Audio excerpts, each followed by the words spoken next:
Imagine if every Indian, rich or poor, got a free doctor that could fully understand them and their history. Education and healthcare are so easy to get done well before 2030. Probably get started next year or two.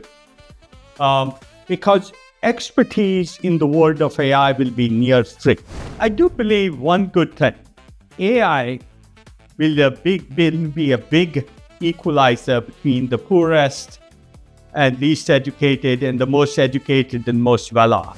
When the AI tutor is cheap, maybe even free from a UPI-like service or Aadhaar service, then the poor person has a better tutor than the human tutor the rich people can hire. The business of BPO or business process outsourcing will decline rapidly.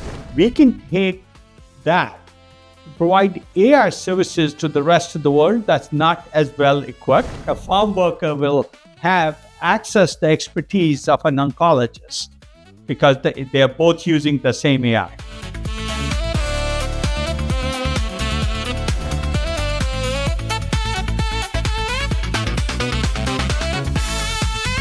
Hello and welcome. Today's guest is one person I've followed for many years and I've had the deepest respect for his ability to understand and predict what's happening in the tech world.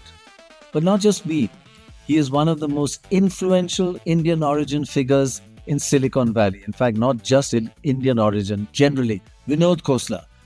He's a co-founder of Sun Microsystems, was a long-time partner of Kleiner Perkins and later founded Khosla Ventures, known for backing bold ideas at the frontier of AI, healthcare, and climate technology. Vinod is famous for taking actually contrarian bets that can look absolutely improbable at first until they actually become the future. Now the world today is at a crucial juncture. AI is the pivot. And we are fortunate to have Vinod Khosla here to understand whether AI is revolutionary or overhyped. Vinod, thank you very much for joining DeKoder. Very good of you to spare the time. Thank you. It's great to be here. I must say, I've been listening to you and reading and trying to understand your vision. And it's an amazing vision that for India, is that with AI, we in India could have free education for 1.5 billion people, free healthcare, and free even things like legal advice. When some of the poorer people can't afford lawyers, they can actually get AI to give them advice. I mean, it is life-changing, isn't it? I do think it's a very unusual opportunity and very short term.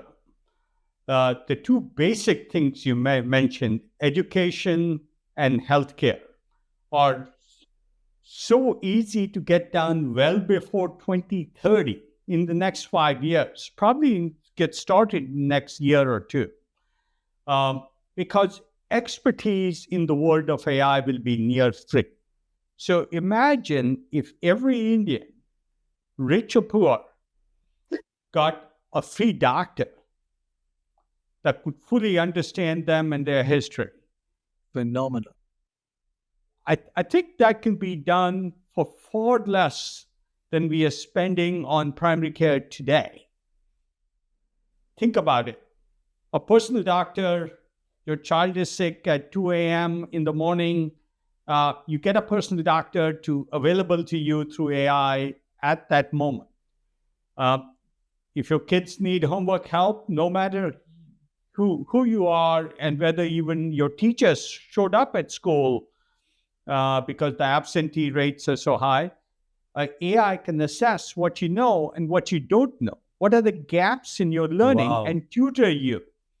If you're doing a homework problem, it can say, well, you don't understand this other concept that you were supposed to have learned 3 months ago. Let me teach you that before I help you with your homework. Amazing. So that kind of very, very personalized education is possible, very personalized medical advice and free primary care and free specialty care. I think it's very feasible for almost no cost to give every Indian chronic disease management. If you have diabetes or heart disease or any of these, help you daily, multiple times a day at almost no cost to help you manage your disease. I mean, it's absolutely it's mind blowing what you're saying, that it just will transform India, because the poorer 50% actually medical care is so difficult. We are thinking of setting up medical institutes and hospitals all over, but it's so costly. So this could actually replace a lot of that, or be a first step before I at least know about a triage to a human being. If it becomes very complex, some medical case, then you go to a doctor. But 95% of cases can be solved before you go to a human being. Is that right? Well, it's more better than that. Wow. Wow. We've seen studies in more complex disease diagnosis where the AI does substantially better than human doctors at a great institution like Stanford University or Harvard University. The data supports that today. It has to be packaged for the Indian context and work has to be done. But it is, or that capability is there today. It's not been well deployed or broadly deployed yet, but it will happen.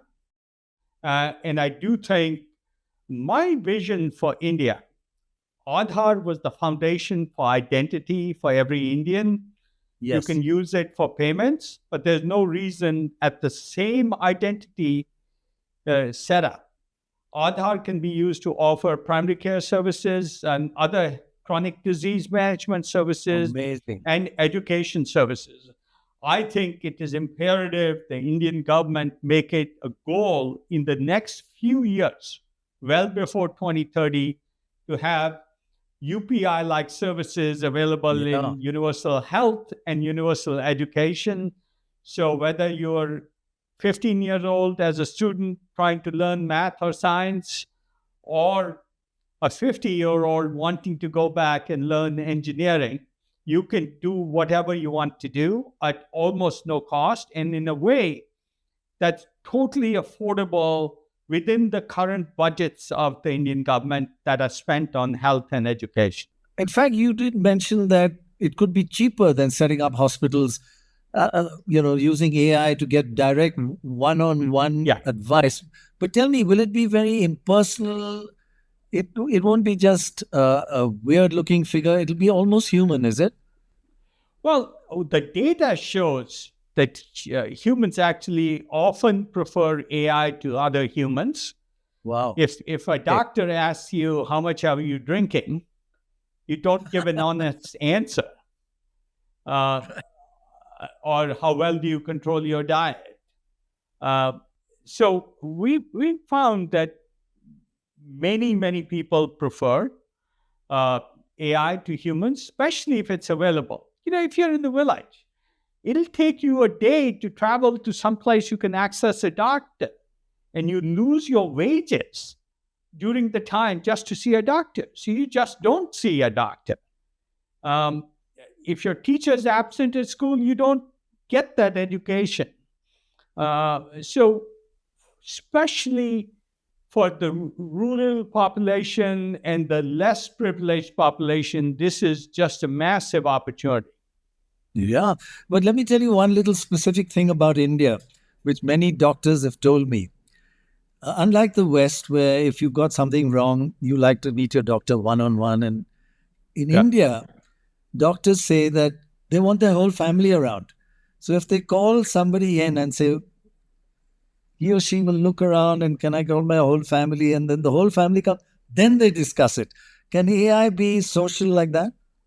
Sure. We are doing a Zoom call. There could be 5 other family members on this call. Right?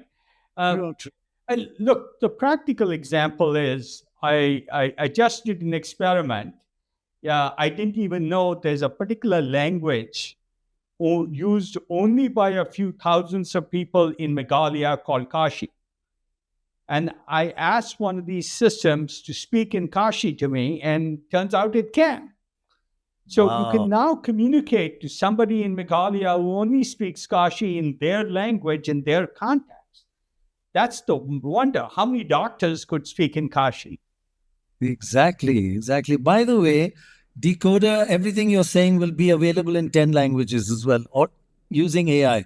So you're actually currently speaking Tamil, Malayalam, Punjabi, Bengali, Well, everything I at the feel same. empowered suddenly to be able to communicate in so many Yeah, languages. yeah, but you're right. Being able to talk in the person's language that they are a student, for example, is Well, a huge advance. not only in their language, most doctors anywhere in the world speak to patients as if the patient understands. If a patient needs understanding, so they're at the fifth class level of education, you have to be able to communicate, change your language to speak to somebody who's at fifth class level. And It's that's not part of the just reason. Yeah. okay, yeah, So yeah. It's it's not also only different. language Yeah, it's the same customization, language, but different levels of the same language. Yeah, different wow. levels of understanding. And that's true Yeah, whether you're talking about education or medical advice. wonderful to hear this because, and I think you mentioned this, I'll just go a bit ahead, that, we measure GDP by number of jobs, etc. But now it's going to be, you're going to get doctors' jobs free, you're going to get tutors' jobs free, you're going to get maybe legal advice free. So GDP will have a different meaning altogether. People are gaining by AI. Yeah. If you define GDP as a basket of goods and services you can consume, um, then we will have great abundance. How they are priced, all those prices go to zero. The typical measure of GDP goes down. If you take something that costs $1 million, like a computer, and sell it for $100, which is what's happening today in a cell phone, it has the computing power of a machine that cost $1 million not very long ago. GDP actually declines. So GDP is a poor measure in hugely deflationary economies, and I think we'll see a deflationary economy. But the production of goods and services will go up. Now, this isn't without concerns. Obviously, AI will do this by replacing jobs.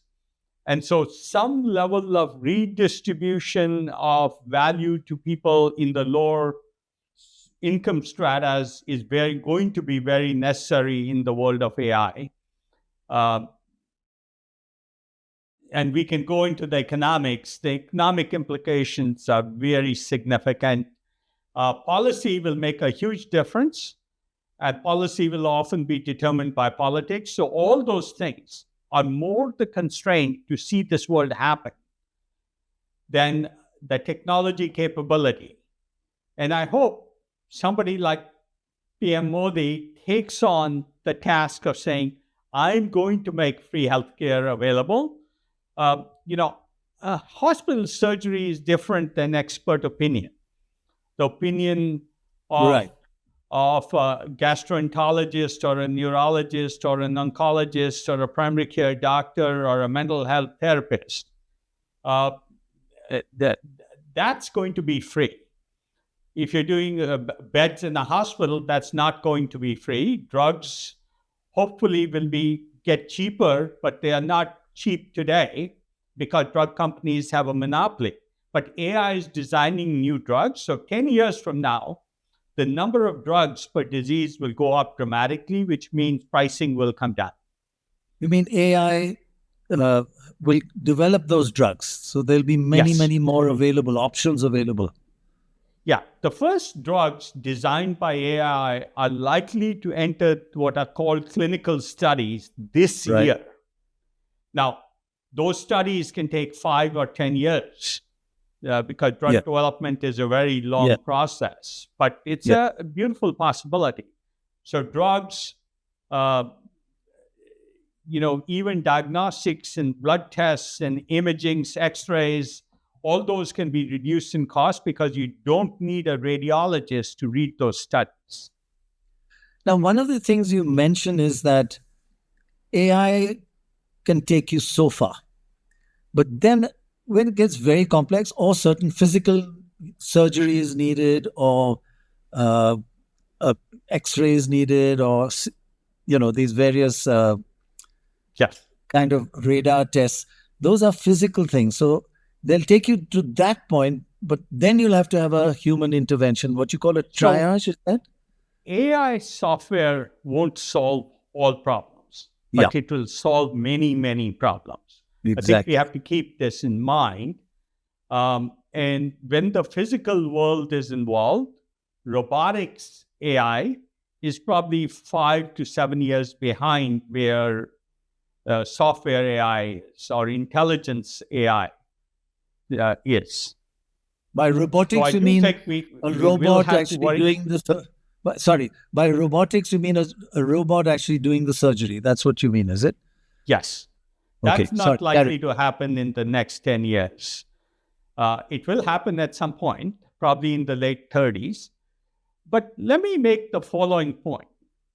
If you have a diabetic or a cardiac patient and you're better managing their health, their drugs, what dosage they should get, drug titration as it's called, what food they should eat, and you'll reduce the number of surgeries needed, cardiac surgeries or other surgeries related to diabetes or hypertension.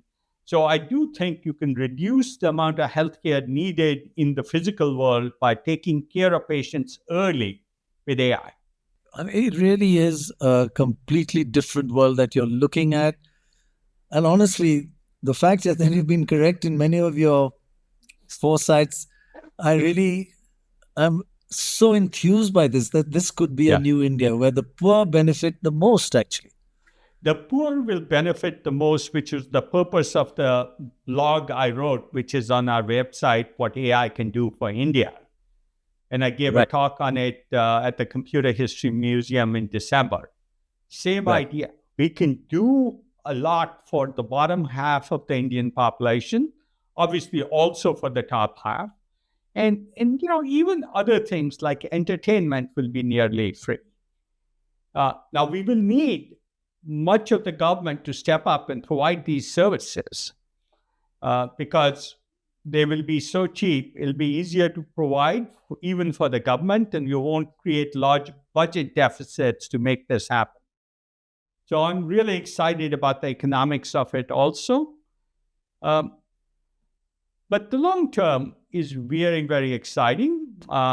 Obviously, there's some things that are harder to affect. Housing and food are two things poor people need a lot of.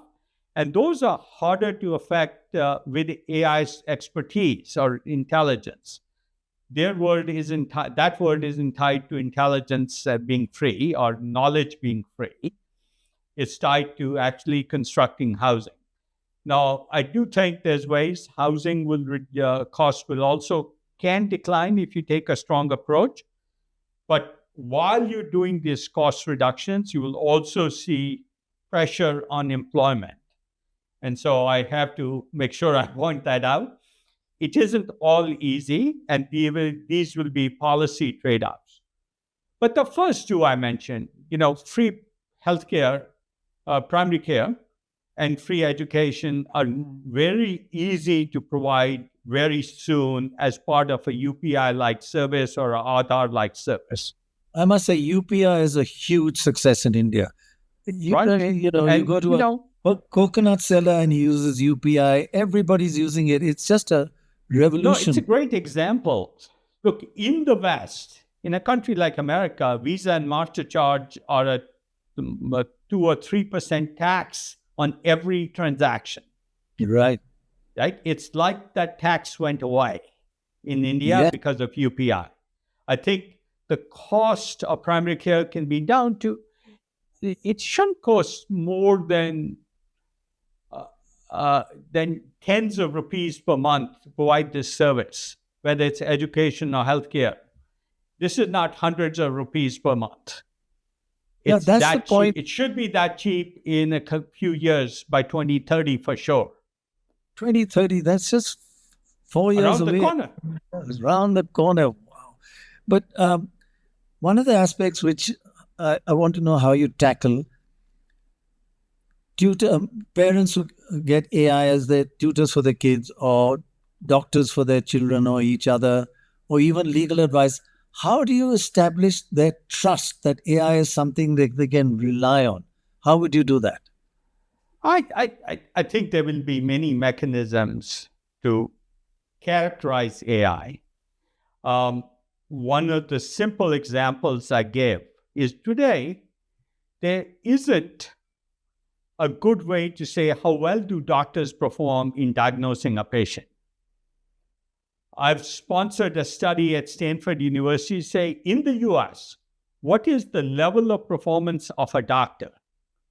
So when you approve an AI, it has to do better than the doctor is doing. So you have a predicate device. You can compare the AI to a human performance in many dimensions, not just one dimension, including dimensions like emotional responsiveness. The fact is, most people in India, if they go to a doctor, they get 2 minutes in front of the doctor. Yeah, yeah. Like even the well off, even when I took my father when he had cancer, the doctor wasn't interested in taking 15 minutes to explain it to me. He had too many things to do.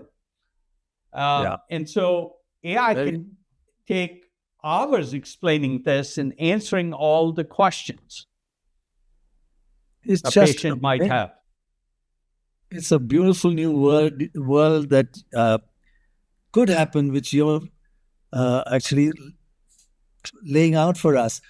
But you also do have one or two major warnings for India. We are, for example, a major center for software and business outsourcing.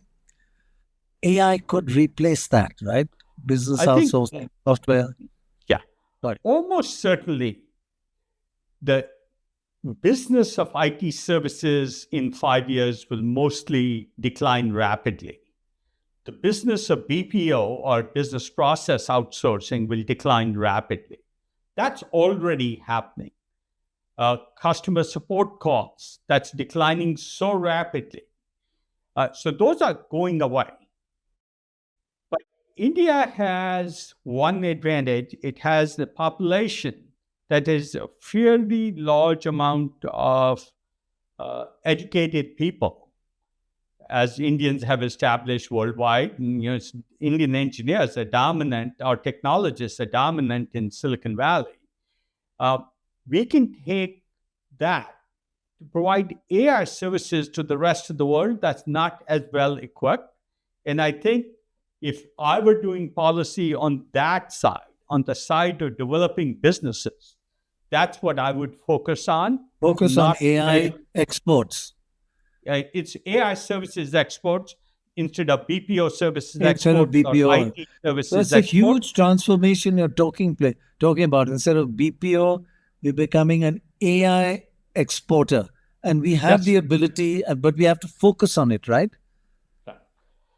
So we just invested in we invested in Sarvam because I always thought India should have a sovereign AI model that's in India.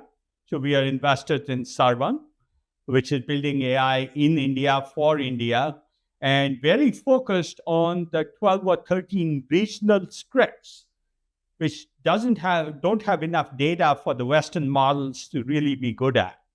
So that's one example. We just invested in a software development company in India called Emergent.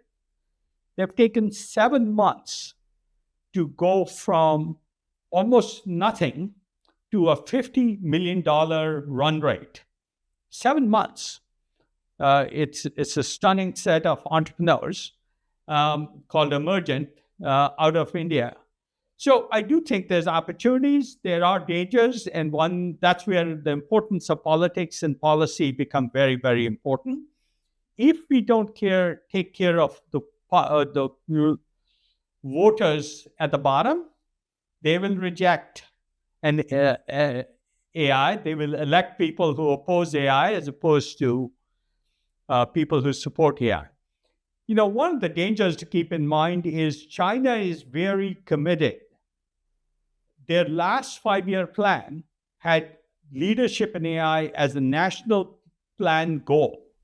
Yes, Um, and they've done so right? well. They've done so well, and India could be doing well. We have the ability. India can do that. India has politics. China doesn't have politics, Right. right? Exactly. China To is put it, mostly run by engineers at the upper strata of policy and government, and they can enforce. In a way, it's hard to enforce things in India.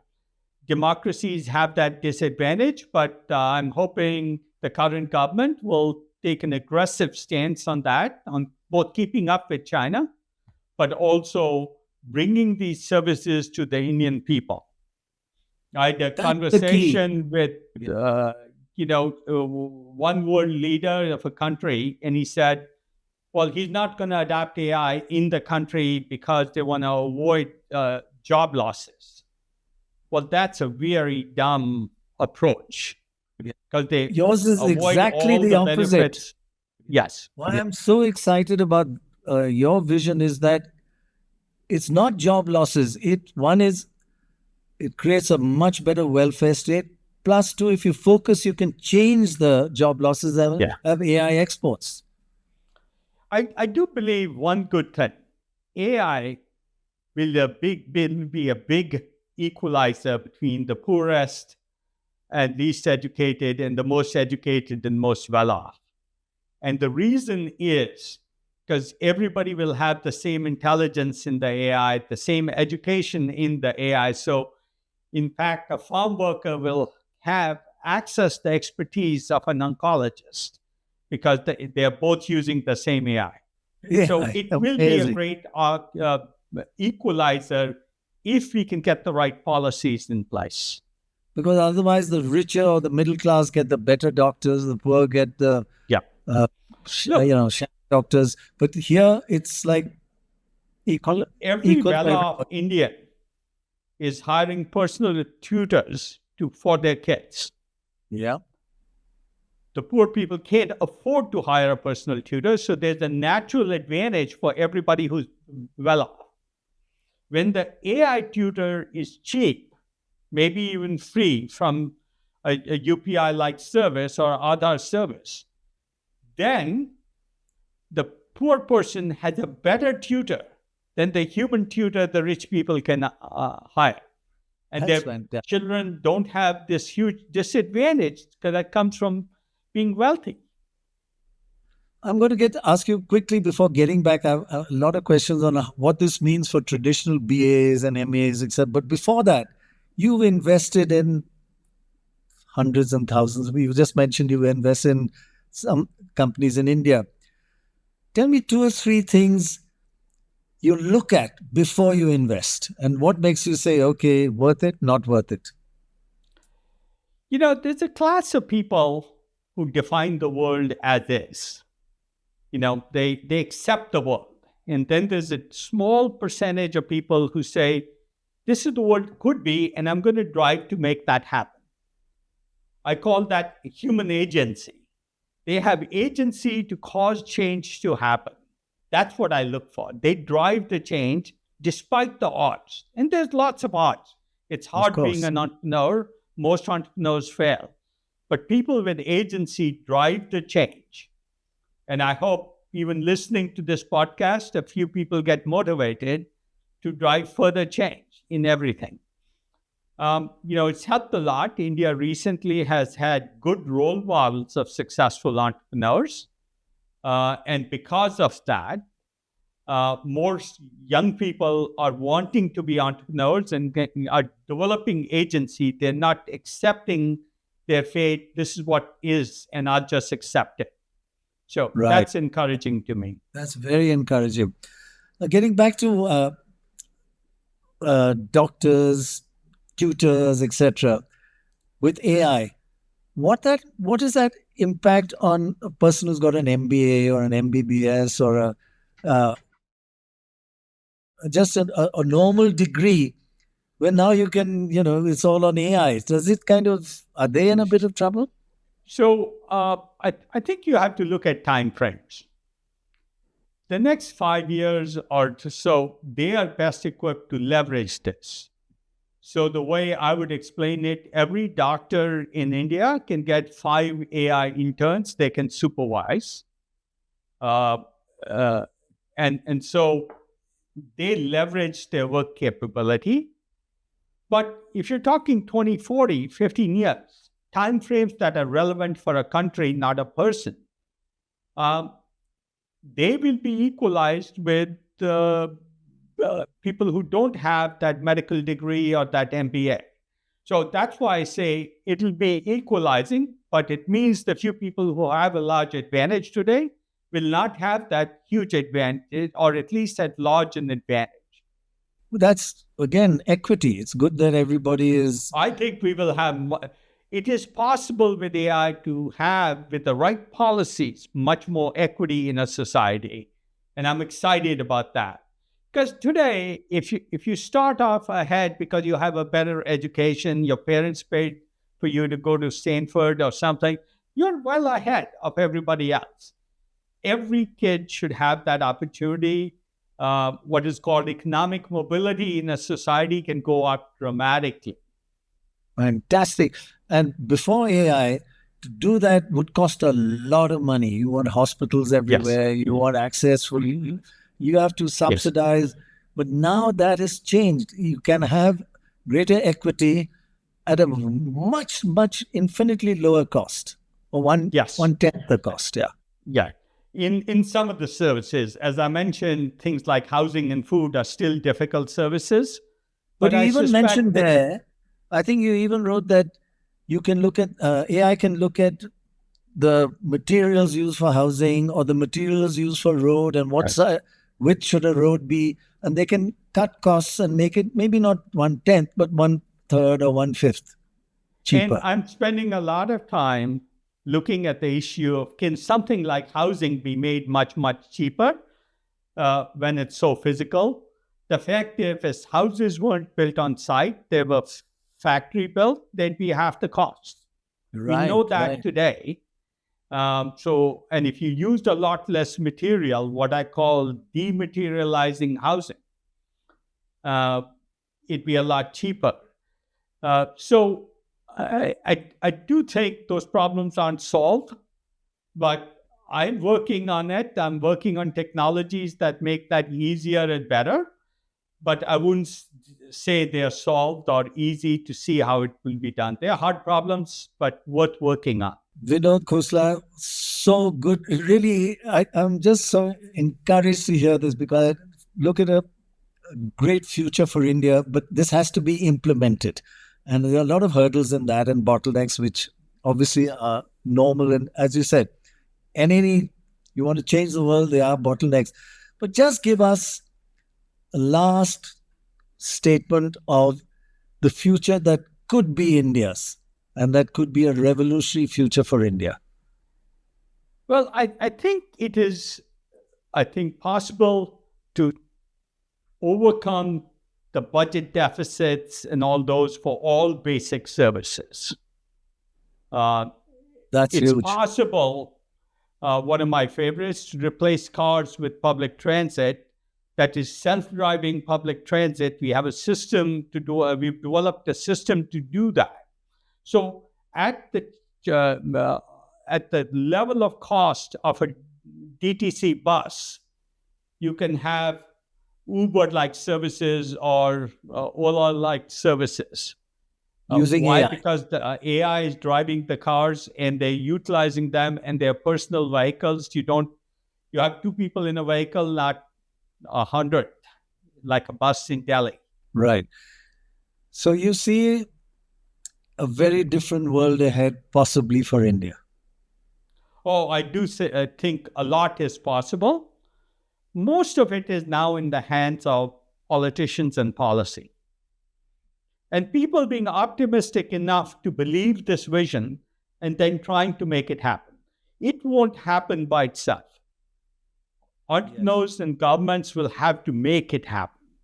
And China is definitely making it happen. Right. The- But I I think the just key to read an what you're saying, article. sorry, I just uh, read an article that there's this factory turning out 6 earth-moving pieces of equipment a day, completely built by robots. Perfect. Now, that will make construction cheaper. Yeah. If that happens. Right. But you will lose the labor costs. No, but one of the things, last point, that to make a major change in the future, you would have normally to spend a lot of money. But with AI, you could change the future at a low cost. And that is encouraging. The problem in India is how to do things with low capital investment and low money spent. And I think AI offers an opportunity in many areas, not in all, but in many, many areas. It's an optimistic vision. It's an optimistic vision, but I think it just makes it very clear AI is all India AI. So, it's just not coincidence, but thank you. They don't call you a visionary for nothing. Vinod, thank you very much for spending time, share with us. And I really want everybody to hear this and learn from. Hope the right people in government hear this. Exactly. Look, thank you very much. Many states are already working with organizations here for education. I think the same is possible in others, and hopefully more people do it. Yeah. Let me say in parting, my wife runs a non-profit company that builds AI tutors for students. Wow. Millions of students are using it already every month, all over the world, including many, many in India. I think it's a real opportunity. What is that? What is that link so people can know what it is? It's called ck12.org. The product is called Flexi, the tutor by AI by ck12.org, and it's free. It's a nonprofit, offers a free product. And it can teach young people like me also? Yes. Okay, and you. Okay, God bless you, and thank you very much for spending the time. And I really feel hopeful after this. Thank you very much indeed. Thank you very much.